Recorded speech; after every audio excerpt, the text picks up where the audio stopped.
네, 반갑습니다. 오늘 할 부분을 제가 한번 읽어보겠습니다. 교재로는 5번이라고 써있는 부분이고요. 부처는 범할 것도 지킬 것도 없다. 심성이 본래에 공하여 더럽지도 않고 깨끗하지도 않다. 모든 법은 닦을 것도 없고 증득할 것도 없으며 원인도 없고 결과도 없다. 부처는 계를 지킬 것도 없고 닦을 선도 없고 지을 악도 없으며 정진할 것도 없고 게으름도 없다. 부처는 조작함이 없는 사람이니 만약 집착하여 머무는 마음이 있다면 부처는 이를 허락하지 않는다. 부처는 부처가 아니니 부처라는 견해를 짓지 말라. 만약 이러한 뜻을 알지 못하면 어느 때 어느 곳에서든 본심을 깨닫지 못할 것이다.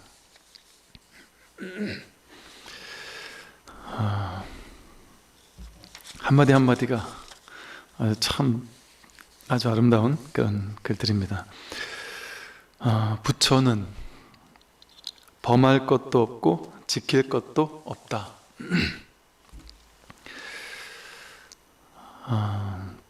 부처님이 계율을 지켜야 될 계율이 있을까요? 계율이라는 것은 이제 공부하는 사람들을 위해서 부처님께서 방편으로 이렇게 이것을 지키도록 하라고 이렇게 설명해 준 것이겠죠. 그래서 쉽게 말하면 이제 우리 공부가 많이 된 이제 큰 스님들, 도인 분들 같으면 계율이 필요가 없겠죠. 그래서 이제 이런 말이 있어요. 처음 공부할 때는 내가 계율을 따라가지만 공부가 되고 나면 계율이 나를 따라온다. 어떤 말을 하고 어떤 행동을 하고 하더라도 문제가 되지 않는단 말이죠. 선이다 악이다, 계율을 지킨다 지키지 않는다, 계율이다 하는 그런 것이 이제 전혀 남아있지 않는 것이죠. 그러더라도 그냥 하나하나 하루하루 사는 것 자체가 그냥 청정한 범행이 되는 것이죠. 그래서 계율을 사실 이제 계율이라는 게 딱 있고 계율을 지켜야 하는 입장이 된다면 그것은 이제 여전히 아주 공부가 좀 부족한 것일 수가 있죠. 그래서 부처님에게는 범할 계가 없습니다. 지켜야 될 계율도 따로 없겠죠. 그래서 우리는 이제 우리의 목표는 계율을 잘 지키는 사람이 되는 것이 목표가 아니고요. 그래서 완벽하게 계행을 잘 지키는, 그래서 5가지가 됐든 10가지가 됐든 스님들은 250가지가 됐든 350가지가 됐든 그 계율을 완벽하게 지키는 사람이 되는 것이 이 공부의 목표가 아닙니다.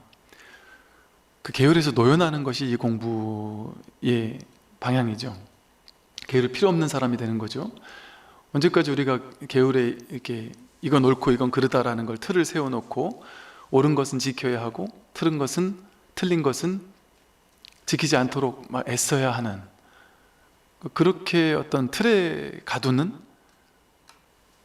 옳다라는 틀, 또 이런 어떤 틀을 만들어 놓고 그 틀에 나를 이렇게 꿰 맞추는, 그거는 우리 공부가 나아가는 방향성이 아닙니다. 그러나 이제 그 진정한 방향성을 위해서 방편으로 처음에 이제 입문한 사람들에게는 계율을 주는 걸 통해서 그 계율을 잘 지키는 것을 통해서 본인들이 신구의 삼업을 가지고 악업을 짓거나 탐진치 삼독을 일으키고, 그래서 좀 삿된 악업을 짓는 것을 좀 막기 위한 것이죠. 그래서 처음에는 이 계율이 필요하단 말이죠. 공부한 사람들에게는. 그러니까 우리들에게는 다 계율이 필요한 거예요. 여기서 그랬잖아요. 부처는 범할 것도 지킬 것도 없다고 했잖아요. 그러니까 부처님 얘기죠. 공부 많이 되신 분들 얘기고, 우리는 이제 계율을 최대한 지키도록 노력을 해야 되겠죠. 근데 우리들도 계율을 절대 진실로 생각해서 계율 지키는 것이 절대선, 반드시 지켜야 되지, 그걸 깨면은 절대 안 된다라고 생각하면서 지킨다면 그것은 불교의 계율의 정신을 전혀 모르는 거죠. 그래서 신기하게도 많은 종교 가운데 불교의 계율만이 절대 지켜라 이런 얘기가 없어요. 다른 계율은 절대적인 거거든요. 약간 절대 진실 비슷한 거예요. 그건 반드시 지켜야 되는 거. 술 마시지 마라 하면 입에도 대면 안 되는 거예요, 술을. 그건 진실이니까. 옳고 그른 게 딱 나뉘어져 있는 이원론적인 세계에서는 옳은 것은 지키고 틀린 건 지키면 안 되는 게 철저한 법칙이죠. 그래서 우리는 지키지 않는 사람이 지키는 사람으로 변모하는 거, 그게 제일 중요한 거예요. 그게 분별의 구조에서 가장 중요한 거예요. 이제 인류 역사 자체가요, 우리 사람들의, 중생들의 본래 분별의 구조, 머리의 구조, 생각의 구조 자체가 둘로 나뉘어 가지고 이쪽에서 저쪽으로 가는 거라 그랬잖아요.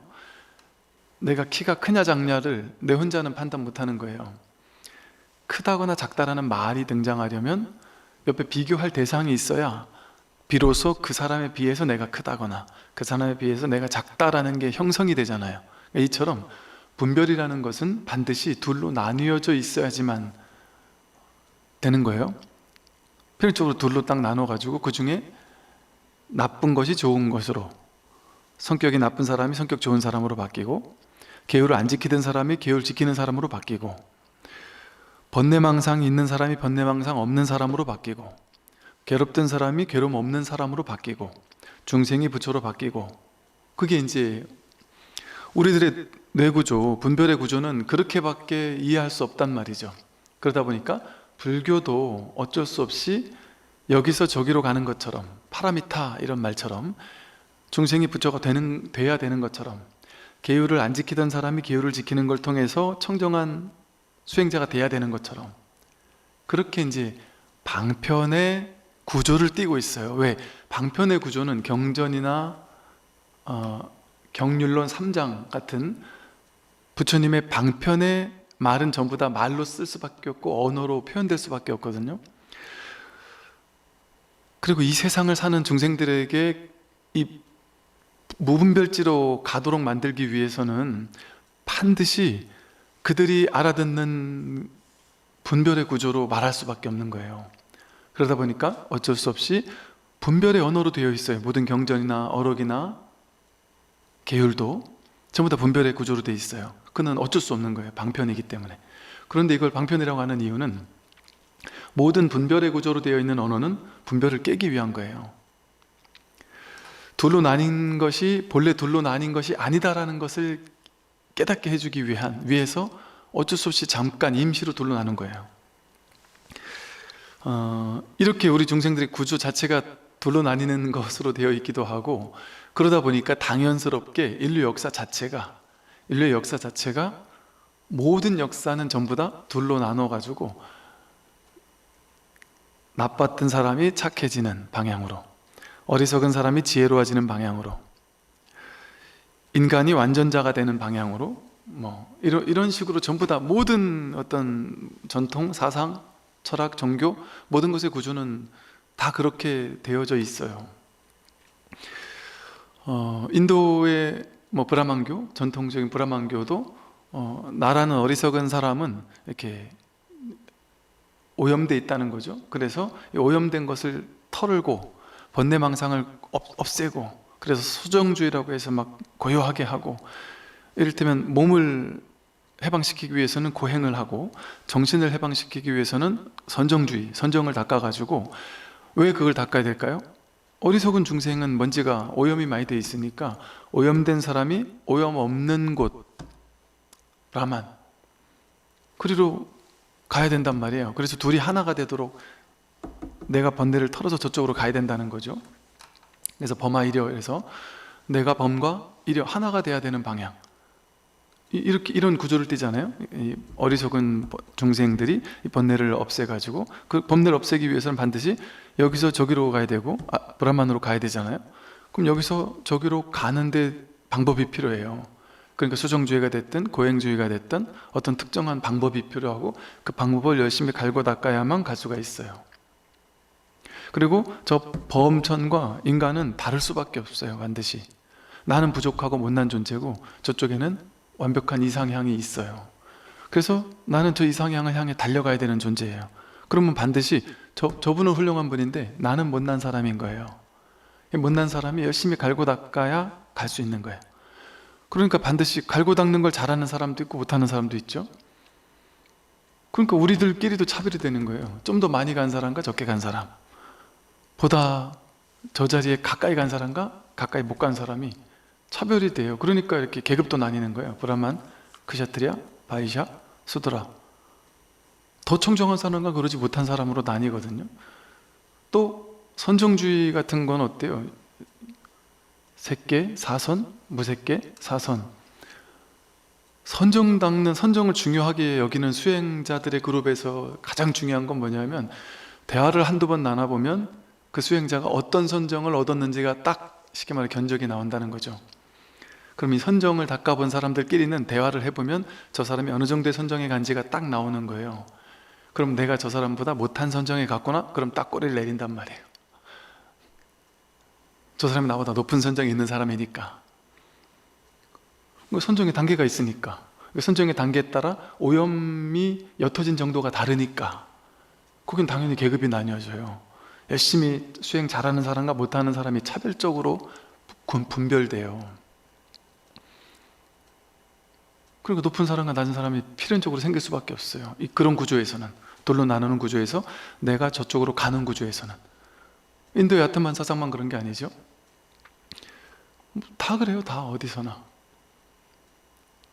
그리스 로마 신화 같은 데서도 보면 플라톤의 이데아, 형이상학과 형이하학, 이런 것들이 둘로 나뉘어가지고 둘로 나뉘어서 저쪽으로 가는 이런 방식이잖아요.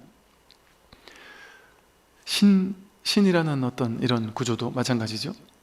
인간은 신과는 다른 존재죠. 그래서 인간이 신 가까이 가야 된단 말이죠. 그러니까 인간은 신과는 다른 존재니까 신 가까이 가기 위해서 애쓰고 노력하고, 신이 원하는 것을 하고, 신이 하지 말라 했던 건 절대 하면 안 되고, 신이 하라고 한 것만 해야 되고, 하지 말라고 했는데 그걸 해버리면 나는 죄에 대한 과보를 받게 되고 지옥에 가게 되고, 신의 뜻대로 잘 살면 좋은 곳으로 가게 되는 이런 구조를 가진단 말이에요. 그리고 인간과 신 사이에는 어떤 성직자라는 중간 그룹이 있죠. 그러면 중간 그룹은 인간보다 높은 그룹인 거예요. 신에게 가까이 갈 수 있는 조금 더 능력을 지닌 존재들이겠죠. 그러니까 이 성직자와 인간 중생들 간에는, 신자들 간에는 반드시 넘을 수 없는 벽이 있어요. 둘로 나뉘는 그룹에서는 반드시 그런 계급적 차별이 있을 수밖에 없어요. 동서양의 대부분 모든 가르침은 다 이런 식이에요. 못난 사람이 위로 가야 된다. 중생들이 저 깨달은 곳에 도달해야 된다. 이 구조거든요. 그런데 언뜻 보면 불교도 그런 것 같아요. 불교도 그렇잖아요. 불교도 중생이 수행해서 깨달아야 된다는 거잖아요. 이렇게 우리는 생각하잖아요. 그게 이제 우리가 기존에 알고 있던 불교였어요. 그게 이제 불교를 오해하면 이렇게 믿게 되는 거예요. 어쩌면 많은 분들이 불교도 똑같은데 스님 지금 얘기한 게 불교도 똑같이 적용되잖아요, 이렇게 얘기할 거예요, 아마 많은 사람들이. 불교의 낙처를 제대로 모르는 사람이라면. 근데 불교는 아까 말씀드린 것처럼 어쩔 수 없이 인간의 어떤 그 의식의 구조는 그렇게 설명할 수밖에 없기 때문에 그런 방편을 써서 설명을 했을 뿐이지, 결국에는 그렇지 않다라고 고구정령하게 계속해서 설명하고 있거든요. 그래서 이게 그런 어떤 다른 많은 철학, 사상, 종교, 다른 종교와 불교가 다른 점이 여기에 있어요. 기존의 모든 가르침은 이 현실세계와 이상세계, 현상과 본질 둘로 나눈단 말이에요. 그래서 이쪽에 있는 사람은 부족하고 못난 사람인데 저쪽에 본질적인 곳으로 가야 되고 합일돼야 되고 전류 향해 나아가야 되는 존재들이에요. 그럼 가는 데까지 시간이 필요하고, 많이 간 사람 적게 간 사람의 차별이 있단 말이죠. 그런데 불교의 낙처는 어떠냐면 불이중도예요. 아무리 얘기를 해도 이거를 믿질 않으니까 어떻게 받아들일지 모르겠지만, 불교에서는 항상 어떻게 얘기하느냐 하면, 방편으로는 중생이 열심히 수행해서 공부해서 부처가 돼야 된다 이렇게 방편으로 했지만 그건 진짜 방편이잖아요. 정말 아니라니까요. 그건 진짜 방편일 뿐이었다니까요. 진실은 뭐냐 하면 지금 거기 앉아 계신 신도님들과 여기 앉아 있는 스님과 저기 앉아 계신 부처님이 똑같습니다. 완벽하게 똑같습니다. 법의 측면에서는 똑같아요. 물론 또 이 현상적 측면에서는 우리는 어쨌든 번뇌가 있다 이렇게 생각할 수 있겠지만, 그러나 우리가 그대로 부처를 쓰고 있어요. 이 법, 마음을 쓰고 있어요. 부처님 마음, 일심이란 한 마음, 부처님도 한 마음을 쓰고 있고 나도 한 마음을 쓰고 있고 여러분도 한 마음을 쓰고 있고 다 마음 하나를 쓰고 있어요. 완벽한 부처를 쓰고 있습니다. 그래서 근원에서는 그 어떤 차별이 없습니다. 불교가 어찌 보면 이게 그 스님들의 모습이, 그 인도적인 전통의 모습이 그 당시 사문들의 그 삶의 방식을 본따 가지고 인도에서 불교가 나오다 보니까 그 당시 인도적 문화, 그걸 많이 수용을 했어요. 불교는 문화 같은 걸 어느 나라로 가든지 그 나라의 문화, 전통, 사상을 깨뜨리지 않거든요. 다 수용하고 허용하고 받아들이지. 그러니까 인도적인 어떤 뭐 브라만교의 문화 양식 또는 사문 그룹들의 문화적 전통 이런 것들을 많이 받아들였단 말이에요.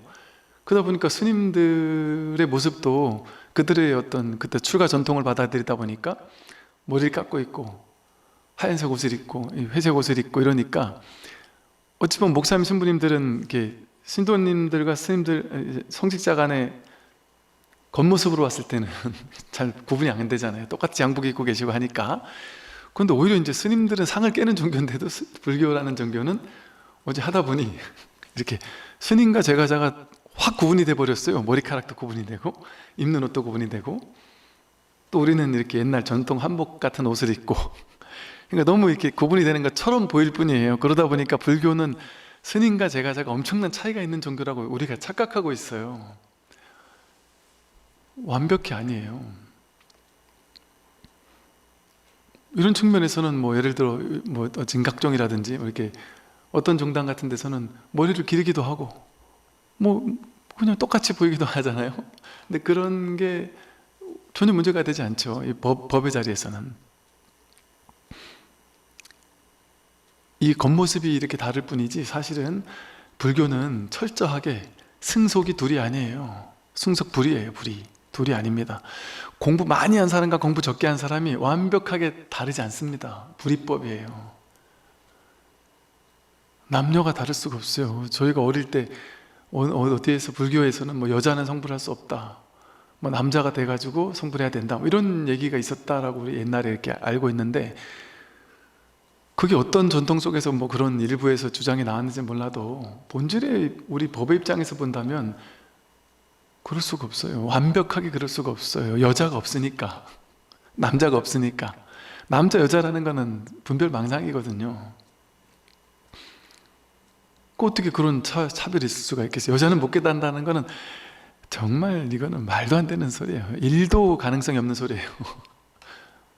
불이법이 아니거든요, 그거는.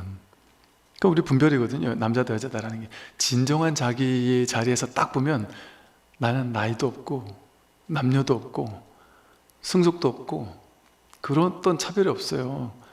딱 그냥 눈앞에서 확인되는 진리로서 없어요. 그것은 그냥 사상이 아니에요. 그래서 진정 불편천인 가르침이 인류에서 그동안 등장했던 수없이 많은 가르침, 그 수없이 많은 가르침들은 머리의 분별의 구조가 둘로 나누는 거니까 이상향을 만들어 놓는 거예요. 샹그릴라 같은 어떤 그 위대한 어떤 뭐 천국이 됐든 이걸 뭐라고 부르든 이상향을 탁 만들어 놓고 우리는 못났으니까 저쪽으로 가야 된다 이렇게 가르치던 종교였단 말이에요. 그동안 인류 역사의 모든 종교나 사상 철학들은. 근데 석가모니 부처님이 딱 등장해 가지고 전혀 다른 이야기를 편 거예요. 그 전혀 다른 이야기가 뭐냐면 중생과 부처가 있는데 그게 둘이 아니더라는 얘기를 했단 말이에요.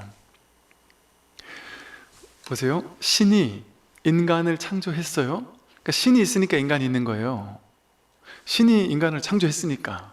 그죠? 일방적인 방식이에요. 신이 있음으로써 신이 인간을 창조했어요. 둘이잖아요. 그러니까 인간은 피조물이잖아요. 근데 이걸 불교적인 불이법적인 연기법적인 가르침에서 본다면 어떻게 되는 거냐면, 신이 인간이 창조하셨다 끝이 아니고 색 즉시 공인데 다시 공 즉시 색이란 말이에요. 불교는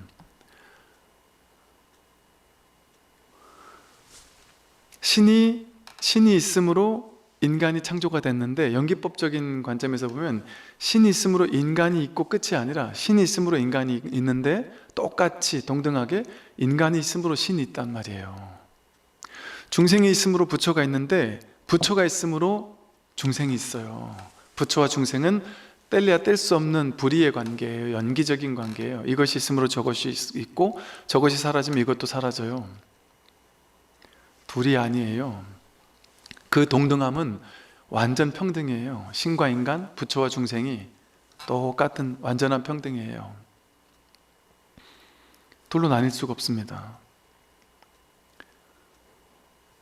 근데 이 구조는 우리 분별로는 이해가 안 되는 구조란 말이에요.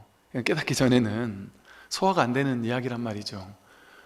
부처는 부처고 중생은 중생이지 어떻게 부처와 중생이 둘이 아니지? 이해가 안 돼요. 이거는 직접 그런지 확인하기 전에는 알 수 없단 말이죠.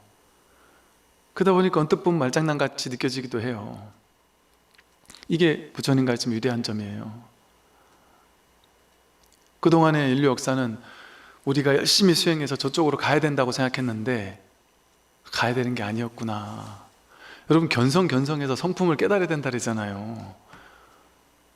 그거는 공부하는 사람들에게 이제 성품이라는 중간에 화성을 만들어 놓고 성품을 보라고 하는 거예요. 그리고 거기 익숙해지게 하는 거예요. 나중에 가면은 성품도 사라지고 자기도 사라져요. 성품이랄 게 따로, 깨달음일 게 따로 없어요. 그래서 불교의 사성제는 괴로움과 괴로움의 소멸일 뿐이지, 괴로움이 소멸된 게 그냥 깨달음이에요. 괴로움이 소멸된 게 그냥 부처예요. 여러분이 부처가 되면 어떻게 바뀔까요? 갑자기 30 이상 80정으로 내 외모가 확 바뀌고 그 괴물이 되는 거거든요. 혓바닥을 내밀면 무릎까지 닿고 물갈퀴가 막 있고, 30 이상 80정으로 그림을 그리면 약간 괴물 같다고 그래요. 그래서 어떤 사람들은 그 30 이상 80정으를 보고 옛날에 외계인이 온 거 아니냐 뭐 이런 얘기를 하는 사람도 있잖아요. 주장하는 사람도 있잖아요. 그렇게 안 바뀐단 말이에요. 주부인 사람이 깨달으면 주부예요. 청소년이 깨달으면 학교 가야 돼요. 농부가 깨달으면 농부란 말이에요. 농사지로 나가야 돼요. 다시 돌아와 현실이란 말이에요. 현실이고 진실입니다. 눈앞이 실상이에요. 제법이 실상이에요. 현실과 이상을 둘로 나누지 않는단 말이에요. 그러니까 이것뿐 한단 말이에요. 현실뿐, 눈앞에 지금 이것뿐이란 말이에요. 부처가 따로 있지 않아요. 지금 여기 이것을 빼고서 별도의 저 이상세계에 있는 부처, 그런 게 없단 말이에요. 내가 부처가 되면 그러니까 360도 다시 돌아 이 자리. 사는 산 물인 물인데 중간에 공부하는 과정에서는 사는 산이 아니고 물은 물이 아니에요. 그러나 다시 완전히 공부가 되고 나면 그대로 사는 산 물은 물이에요. 주부는 주부고 농부는 농부고 그렇게 되는 거거든요. 그게 완성이에요. 완성. 한 바퀴 돌아서 완성되고 나면 이렇게 사는 거예요. 지금 여러분 사는 듯이. 왜? 이것이 총목벌이니까, 제법 실상이니까, 제법이 있는 이대로가, 그러니까 불교에서는 있는 이대로 늘 있는 이대로라고 한단 말이에요. 있는 이대로가 실상이거든요. 방편으로 어쩔 수 없이 부처라는 걸 내세워서 부처를 향해 가야 된다라고 내세웠지만 돌아오면 다시 이 자리라니까요. 내가 바로 부처라니까요. 이걸 깨닫는 거예요. 자기를 깨닫는 거예요. 이건 둘로 나뉘는 게 아니에요. 그러니까 불교에서만 도노가 가능해요. 뭘로 깨닫는 게 왜 가능하겠어요? 내가 부처가 아닌 사람이 부처가 되려면 뭘로 못 깨닫죠. 점오죠. 점차적으로 깨닫겠죠. 내가 하나님 가까이 가려면 특정한 방법을 열심히 갈고 닦고 하지 말라는 건 안 하고 해야 되는 건 하면서 복도 짓고 착한 일도 하고 해서 하나님이 시킨 대로 잘 해가지고 거기까지 가야 되겠죠. 부처님이 시키는 대로 해야지만, 열심히 갈고 닦아야지만 갈 거 아니에요. 불교도 열심히 기도 열심히 하는 사람이 부처님 가까이 갈 거 아니에요. 수행 열심히 하는 사람이 부처가 될 거 아니겠어요? 그렇게 둘로 나뉘는 거는 진짜가 아니란 말이에요. 이게 지금 법의 자리에서는 그렇다는 거예요. 방편이 쓸데없다는 얘기가 아니라 방편이 필요한 입장에서는 도움이 되는데 거기에만 매여 있어서는 안 된단 말이죠. 그건 필시적으로 수행이라는 거는 방편이니까 그것만 매여 있게 되면 수행을 통해서 부처가 돼야 되잖아요. 그거는 수행이 있다라는 거는 점수가 있다는 거잖아요. 그러니까 수행 좋아하는 사람들은 어때요? 수행 잘하는 사람이 있고 못하는 사람이 있고요, 수행을 통해서 체험 많이 한 사람이 있고 많이 못한 사람이 있어요. 그러니까 스승도 그런 방편의 수행을 강조하는 데서는 스승의 권위가 딱 달라요. 제가자들 공부 안 한 사람, 수행 못한 사람과 수행 많이 해서 삼매를 많이 체험한 사람은 딱 둘로 나뉘어요. 높낮이가 달라요. 우리는 그 밑에 딱 고개 숙여야 돼요. 삼매를 체험한 사람들끼리도 다르다니까요. 높은 삼매를 체험했냐 낮은 삼매를 체험했냐에 따라서 꼬리를 확 내린다니까요. 저분은 나보다 훌륭한 체험을 했구나 하면 탁 꼬리를 내리고 알려주십시오 한다니까요. 계급이 나뉘니까. 이 공부는 그렇지 않아요. 그렇다고 해서 현상적으로는 선생님은 선생님이고 제자는 제자겠지만, 그 현상적인 윤리도덕을 무시한다는 건 아니겠지만, 그러나 마음에서 근원적으로는 차별이 없단 말이에요. 다르지 않습니다. 그러니까 완성돼 있어요. 이미 본래 부처예요. 정말 완성돼 있어요. 진짜로 본래 완성돼 있어요. 이거는 그냥 교과서적인, 이렇게 얘기하면 사람들이 되게 쉽게 받아들여요. 알지, 나도 원래 그렇지, 불교는 내가 부처지, 내 불성이지, 그냥 되게 쉽게 받아들이고 알아요, 이렇게 쉽게 얘기를 해요. 그 머리로 안 거잖아요. 정말이 그렇단 말이에요. 그렇기 때문에 도노예요. 이거는 문득 자기 실상을 딱 한번 확인하고 나면 어제도 부처였고 지금도 부처고 본래 부처구나, 이거 확인하는 건 문득인 거예요. 그러니까 예를 들어 여러분이 부산에서 서울까지 와야 되면, 부산에 있는 사람이면 서울까지 가려면 버스를 타든 기차를 타든 걸어가든 열심히 노력하고 가야 돼요. 가가지고 점진적으로 대전까지 왔고, 대구까지 왔고, 대전까지 왔고, 뭐 수원까지 왔고, 이렇게 점차적으로 서울에 도착해야 돼요. 근데 서울에 있는 사람이 자기가 여기가 서울인지 몰랐어요. 그리고 속으로 서울 가고 싶은 거예요. 서울이 뭔가 아주 막 그냥 부처님의 땅 불국토 같으니까 서울에 가야 된다 하고 막 했단 말이죠. 근데 내가 사는 동네는 저 수유리 어디 골목에 내가 맨날 살고 있단 말이에요. 여기는 수유리 골목인데 여기는 서울인지 모른 거예요, 본인이. 근데 어느 날 문득 서울에 너무 가고 싶은 마음이 간절했는데 어느 날 문득 여기가 서울인지 알았단 말이에요. 그러면 문득 알고 끝나는 거지, 도노지. 문득 알았으면 거기서 끝나는 거지. 왜? 본래 도착했었으니까. 어제도 서울에 있었고 오늘도 서울에 본래 도착했었으니까 그걸 그냥 확인하면 끝나는 공부인 거예요, 이거는. 그러니까 이게 도노 돈수라고 하는 거예요. 그거 확인하고 나면 도노라서 수행도 끝난 거예요. 도노 돈수예요. 이 자리에서는 끝난 게 맞아요. 도노 돈수가 맞아요. 그게 본질적으로는 도노 돈수인 거예요, 이 공부는. 그런데 또 현실에 돌아와서는, 실제 현실에 돌아와서는 도노했는데 100이면 100 도노해도 깨달아도 똑같단 말이에요. 현실에서 봤을 때는 이게 확 좋아지지 않는단 말이에요. 번뇌가 막 단박에 탁 끝나버리거나, 내가 어제 하던 습관이 단박에 없어지거나, 담배 피던 사람이 막 도노하고 나니까 담배 오늘 바로 끊어버리거나, 그럴 수도 있지만 안 그럴 수도 있단 말이에요. 술 먹던 사람이 딱 끝내거나 이러지 않을 수도 있단 말이에요.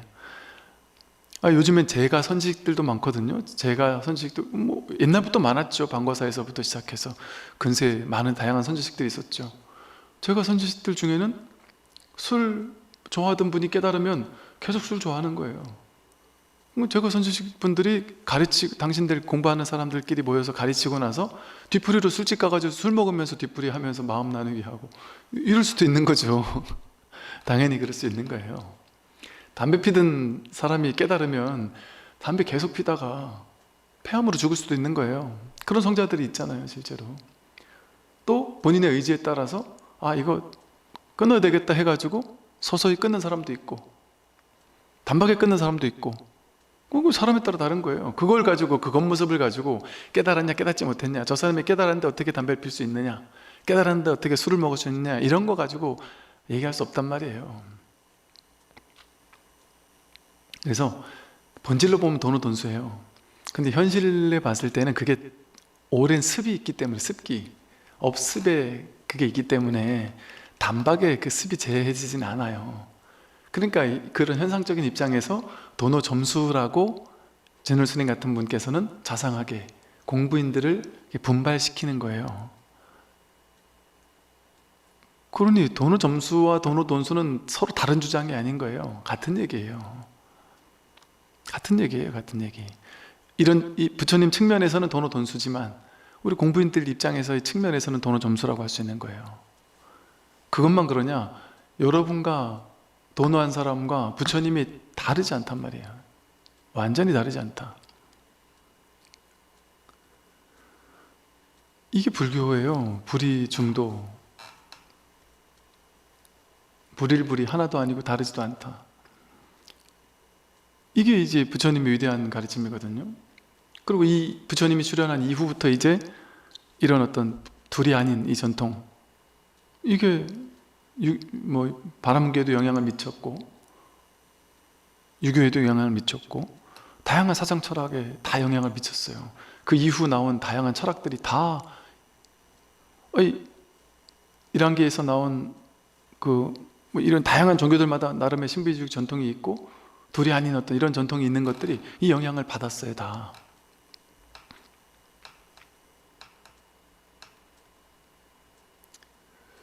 그래서 이게 놀라운 어떤 이치거든요.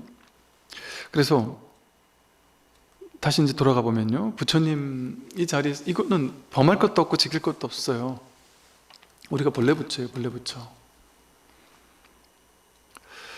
심성이 본래 공하여 더럽지도 않고 깨끗하지도 않다. 우리 마음의 성품은 본래 공해서 더럽지도 않고 깨끗하지도 않아요. 더러울 수가 없어요. 더러운 걸 깨끗하게 닦는 게 아니에요. 그거는 더러운 티끌 많은 종생이 저 깨끗한 범으로 가는 거잖아요. 가는 거. 여기서 저기로 가야 되잖아요. 근데 본래는 그렇지 않은 거예요.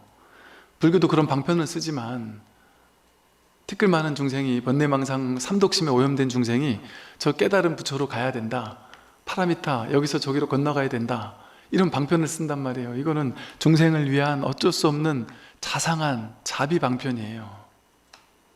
왜? 중생은 그렇게밖에 이해할 수 없으니까 그런 파라미타라는 방편을 쓴 거지. 본질은 보세요, 달마스님이 얘기하잖아요. 심성은 본래 공해서 본래 공한 거예요. 여러분이 지금 이대로 여지없이 공하단 말이에요. 그래서 더럽지도 않고 깨끗하지도 않아요. 여러분은 더러운 내가 깨끗한 나로 옮겨가야 되는 게 아니에요. 더럽지 않아요. 깨끗하지 않아요. 불구부정이에요. 반야신경에서 말하는 불생불멸, 불구부정, 부중불감이 지금 나의 실상이에요. 다 청정해요. 이 스크린 위에 영화가 펼쳐지잖아요. 영화가 펼쳐지는데 전쟁 영화도 나오죠, 악당도 나오죠, 착한 사람도 나오죠, 폭격을 맞아서 막 불타기도 하죠, 물에 젖기도 하죠. 근데 이 스크린은 폭탄이 터져도 스크린은 안 터져요. 악당이 나와도 스크린은 인상 찌끄리지 않아요. 착한 사람이 나와도 스크린은 기뻐하지도 않아요. 스크린은 이 텅 빈 공이기 때문에 이 모든 걸 다 비춰요. 거울처럼. 선도 비추고 악도 비추고 나쁜 놈도 비추고 착한 사람도 비춰요. 푸틴도 비추고 젤린스키도 비추고 모두를 그냥 있는 그대로 비춰요. 이 바탕, 이 불성이라는 공한 바탕, 그 바탕 위에 일체유심조라고 해서 일체유심조, 이 마음 위에 모든 것을 다 지어내는 거예요. 다 그려내는 거예요. 선도 그려내고 악도 그려내고. 법이 드러난 거예요. 법이 드러난 거. 여러분, 아름다운 것만 부처님이 드러난 게 아니라 추한 것도 부처님이 드러난 거예요. 이 스크린 위에 드러나잖아요. 그 추한 것도, 악당도 거기서 드러나잖아요. 여러분, 예상과 다르게 착한 사람들만 부처의 현현이 아니라 악당들도 부처의 현현이란 말이에요. 옛날에 어떤 그 뉴에이지 관련된 어떤 책에서 옛날에 그런 인상적인 대목을 봤어요. 히틀러도 천상에 가 있다, 뭐 이런 식의 비슷한 얘기였어요. 히틀러 같이 엄청나게 많은 존재를 죽인, 사람들을 죽인 그런 나쁜 놈이 그도 쉽게 말해 뭐 좋은 데 가 있다, 이런 식의 표현이었단 말이죠. 그런 표현이 어떤 표현이겠어요. 불교 경전에도 그런 식의 얘기 많이 나오거든요. 공부인이, 유마경에서 그래요. 공부인이 지옥과 업을 짓지 않으면 공부인이 아니다, 도인이 아니다, 부처가 아니다. 뭐 쉽게 말해 장려촌에도 들어갔다 나왔다 하고, 뭐 천하에 나쁜 짓도 하고, 뭐 이런 식으로 나온다니까요. 그런 말이 이해가 안 돼요, 일반인들은. 그러니까 경전은 아무나 함부로 볼 수 있는 가르침이 아니에요.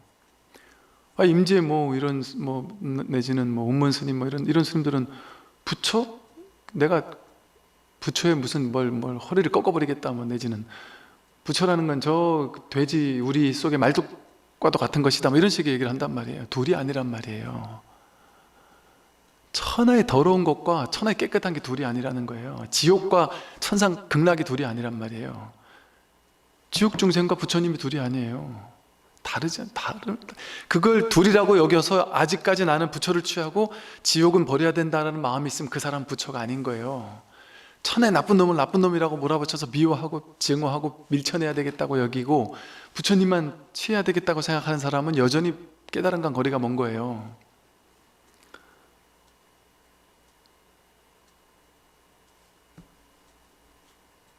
최악의 사람과 최상의 사람이 다르지 않단 말이에요. 이게 동체대비심이에요. 그러니까 부처님은 신기하지 않나요? 우리들 상식에선 이해가 안 되는 짓을 하고 있단 말이에요. 어찌 보면 우리들은 어떤 걸 원해요? 우리들은 아무리 훌륭한 사람이라도 사람들에게 대중에게 인기 많으려면 어떻게 해야 돼요? 나쁜 짓 한 사람을 응징하는 사람을 대중은 좋아해요. 그렇잖아요. 나쁜 짓 하는 사람은 나쁜 놈이라고 몰아붙이고 탁 응징하는 사람을 대중적 인기가 얻잖아요. 부처님은 정치 나오면 다 필패하실 거예요. 부처님은 대중적 인기가 없어요. 그 당시 인도 전역을 떠들썩하게 했던 앙굴리마라라고 하는 연쇄살인범, 심지어 자기 엄마까지 죽이려고 했던 연쇄살인범을 부처님은 홀몸으로 본인이 찾아가서 구제해줘서 아라한가를 증득하게 만들었어요. 이거 대중들은 싫어해요. 진짜 훌륭한 대중들이 좋아하는 사람은 나쁜 짓 한 사람은 강렬하게 응징하고 착한 사람에게는 상 주는 걸 좋아해요, 대중들은. 그런데 부처님은 연쇄살인범조차 구제한단 말이에요. 왜 그러실까요? 그 연쇄살인범을 응징해야 된다는 생각을 가지고 내가 막 버들버들 떨면서 저 사람을 응징해야 된다는 생각을 가지는 동안은 이 법과는 거리가 먼 거예요. 저 사람과 나가 둘이잖아요. 그러니까 저 사람은 지옥 가도 돼. 내가 저 사람이 아니, 저 사람과 나는 다르다고 생각하니까 저 사람은 지옥 가도 돼, 이렇게 생각하는 거예요. 이 스크린에서, 이 바탕에서 그 사람과 내가 둘이 아니라니까요. 그들도 구제해야 될 나의 한 부분이에요. 나의 일부분이에요. 여러분 마음 가운데 맑고 투명한 부분만 있나요? 내 마음 가운데도 더럽고 치사하고 이런 부끄럽고 이런 부분들이 있잖아요. 그 부분들이 증폭돼서 나타난 게 그 사람이거든요. 이 마음 하나를 가지고 그 사람도 지금 쓰고 있고 나도 그 마음 하나를 가지고 쓰고 있어요. 이 마음이라는 주인공이 그 사람으로 드러나고 나로 드러난 거예요. 이 다양한 캐릭터들로 드러난 거예요. 이 70억 인구로 드러났단 말이에요. 한마음 일심, 한마음이라는 본 성품이 모두로 드러났어요. 그 한마음이 누구예요? 자기예요, 자기. 내가 푸틴으로 드러나고 젤렌스키로 드러났단 말이에요. 연쇄살인범으로 드러났단 말이에요. 그러니 그 연쇄살인범을 엄마가 나쁜 짓 한 자식을 측은하게 여기듯이 결코 포기하지 않고 그들을 좋게 이끌고도록 어떻게든 노력하듯이 일체 중생을 구제해야 되는 거예요. 우리는 불자들만 구제하고 착한 사람만 구제하는 게 아니란 말이에요. 나쁜 짓 한 사람도 측은한 마음으로, 안쓰러운 마음으로 그들을 구제해야 내가 구제가 되니까요. 내 마음에 악업 녹이는 건 관심 있는데 저놈 구제해 주는 건 관심 없잖아요. 내 마음에 악업 녹이는 것과 그 나쁜 놈을 구제해 주는 게 다르지 않아요. 그 나쁜 놈이 바로 나니까. 불이법에서 진짜 자기예요. 물론 아직 내가 근기가 안 돼서, 물론 아직 내가 또 그 사람이 아직 시절인이 안 돼서 내가 정말 구제해주고 싶어도 구제 못해주는 상황이 많죠. 그럴 땐 어쩔 수 없긴 해요. 최선은 다하지만 안 되는 거는 또 포기할 줄 아는 게 지혜예요. 무조건 하겠다, 이것도 집착이에요. 나쁜 놈을 구제해주는 게 옳지만 거기에 그 사람 아직 때가 안 됐는데도 불구하고 내가 죽더라도 저 사람을 구제해 줄 거야, 이것도 집착이라니까요. 아무리 옳은 것도 내가 할 수 있는 만큼만 하는 거예요.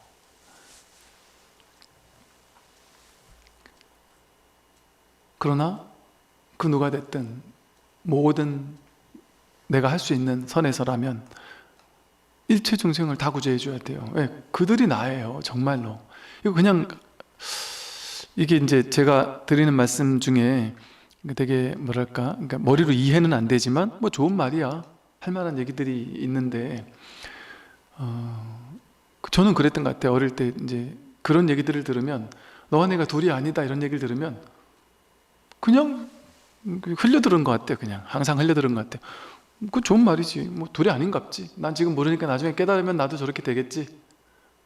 뭐 부처님 말씀이라니까 그런갑지 하고 그냥 되게 쉽게 흘려들었어요. 중요하지 않게 들었어요. 그런가 보다 이렇게만 생각했어요. 이게 정말 그렇구나 하고 막 이렇게 되지 못했어요.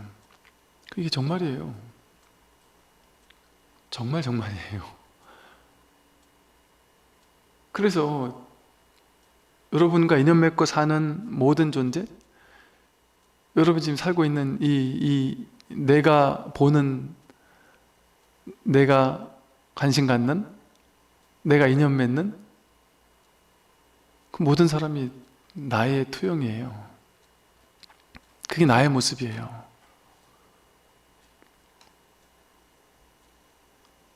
어젯밤 꿈 전체가 그 등장인물들 전체가, 그 상황 전체가, 그 우주 전체가 나였듯이, 내가 내 의식이 만들어낸, 확 펼쳐낸 거였듯이, 이 현실이, 마음 하나가 이 현실 전체를 펼쳐내서 이 현실 전체를 끌고 간, 여러분이 조물주예요. 여러분의 진정한 자기 본래 면목이라는 이 진정한 자기 마음은, 여러분이 마음이라는 이 여러분 진정한 마음이 이 세상을 지금 이렇게 움직이고 있다니까요. 일치유심조. 이 마음이 모든 걸 지금 드러내고 있어요. 이 세상이 나예요. 이 몸이 내가 아니라. 이 마음은, 이 여러분의 본래 마음은 더럽지도 않고 깨끗하지도 않아요. 더럽다 깨끗하다는 우리 분별이에요. 인연 따라 인연이 이렇게 모이면 더럽다고 우리가 분별하고, 이렇게 모이면 깨끗하다고 분별하잖아요.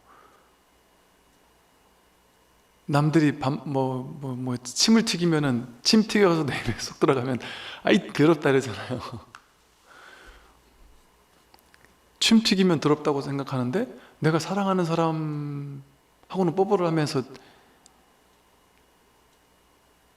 침을 먹어도 안 더럽다고 생각한단 말이에요. 자기 분별이잖아요. 밥을 먹을 때 밥 먹고 물 먹고 국 먹으면 깨끗하다, 세 개를 섞어가지고 먹으면 더럽다 이렇게 생각한단 말이에요. 또 마음속에서 밥이랑 국이랑 이렇게 섞어가지고, 반찬도 이렇게 좀 넣어가 섞어가지고 게 갖다 주려고 계집 앞에 이렇게 막 섞어가지고 계집 앞으로 갔었어요. 제가 어릴 때 계집 앞으로 갔다가 이렇게 주는데, 어느 날 이걸 이렇게 섞어가지고 계집 앞에 가다가 어머님께서 이렇게 가지고 가다가 이거를 이렇게 한 숟갈 드시고는 이렇게 드리는, 계집에 밥에 놔주는 거예요.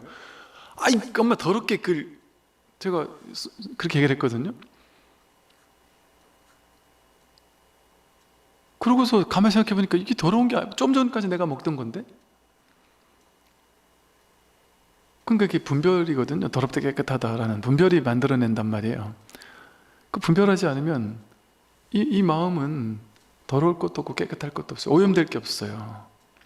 우리는 내가 오염돼 있다, 나는 번뇌망상으로 오염돼 있다. 그러니까 이걸 번뇌망상으로 오염되는 게 맞습니까? 틀립니까? 우리 현상적 입장에서 봤을 때 맞죠. 근데 법의 입장에서 보면 맞지 않단 말이에요. 그러니까 오염돼 있다라고도 할 수 없고 오염돼 없다라고도 할 수 없는 거예요.